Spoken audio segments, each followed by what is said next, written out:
What up, YouTube? It's your boy Anime Specialist. So it was a pretty good episode of Boku no Hero Academia. We learned a lot of things of what is happening with the villains, and we learned a lot of things at what's happening in UA. So let's get right to it. For the first time in a long time, it was mostly an episode about the villains and their perspective and what changed since All Might retired. So I really like this episode because of that, because we learned a lot about what the villains are thinking right now. So they're creating factions of villains, so they're way more organized than there was when All Might was the number one hero. So the League of Villains is recruiting, and they're inspiring other villains. So we learned about this villain, right? I think we saw him at the beginning of the season, but his quirk is to multiply himself, and the story behind him, his backstory is crazy.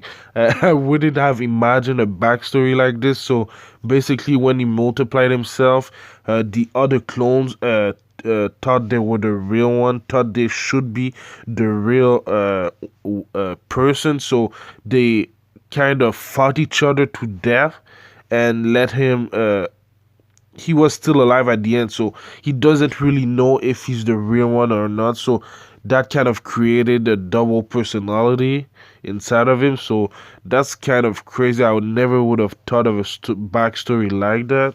Then we saw Dabi. He was recruiting for the League of Villains, but I guess because he didn't like those villains, he just killed them. So that was crazy. We haven't seen him since the first part of season 3. So we'll get to see him next season, I guess, because this episode was mainly to set up season 4. I know it wasn't the last episode of the season, but it was mainly to set up season 4 for the villains. So I'm hype about the next season. Hopefully it will be next April like it was this year, but we'll see. Then we saw another villain called Overhaul. So I heard a lot about him from the manga readers. He looks like he will be really dangerous and really strong. So I'm hype about season 4 for that. Every time I heard this name, it was from the manga readers, and they're saying that he's something else, you know. So we saw just in this episode, I think he killed some civilians. I'm not so sure, but I'm really looking forward to seeing what's his quirk and how and what will he do in season 4. But yeah, like I said, it was mostly to set up season 4 for the villains, because we haven't seen them since I think episode 12 of season 3. So they introduced us to some new villains. So yeah, like I said, I'm hype about season 4. Hopefully we'll get it next April. But yeah.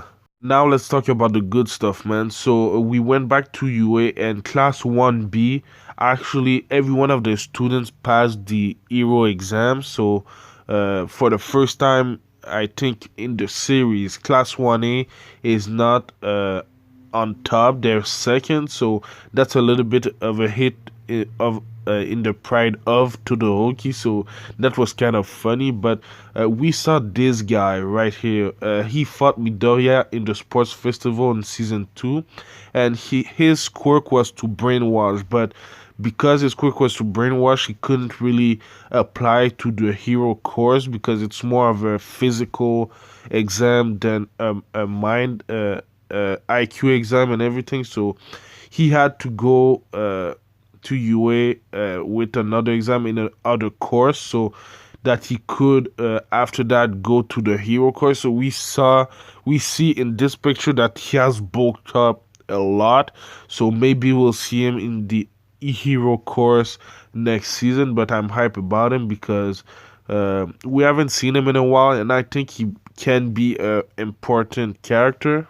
But that wasn't the big surprise of the episode. The big surprise was Team 7, aka Big 3. So I'm saying Team 7 because One of them looks like Sasuke, the other one has yellow hair like Naruto, and the girl doesn't have pink hair, but she has purple hair. So it kind of reminded me a little bit of Naruto. So that was kind of funny to me. But they're the big three. They're the strongest in UA. So I'm wondering what is their quirk? What's the quirk of the girl? I don't know, man. But we saw that Midoriya encountered one of the big three. He's probably the strongest of the ones. And it looks like he can phase through objects. So we'll see what's his quirk in detail in next week's episode because Class 1A will fight against the big three. We'll see Midoriya fight against the big three.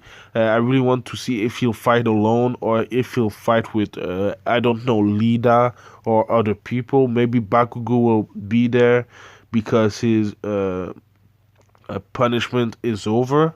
But yeah, I'm hyped to see them fight because I heard a lot about them, especially about the guy with the yellow hair from the big three. So I'm hyped to see what they're all about and what are their quirk and how strong they are. They're the big three, so they're almost heroes, I guess. So yeah, let me know what you thought about this week's episode in the comments down below. I think it was really good. It was a really good setup episode for season 4, even though it wasn't the last episode. I'm really hyped about what's gonna come next in the series. I it's been I think weeks since My Hero Academia season 3 has began, and it looks like it went by so fast, you know. So I'm hyped about season 4. I'm hyped about what's gonna happen in next week's episode, the last episode of the season already. So yeah, thank you for watching, and I'll see you in the next video. Anime Specialist out. Peace.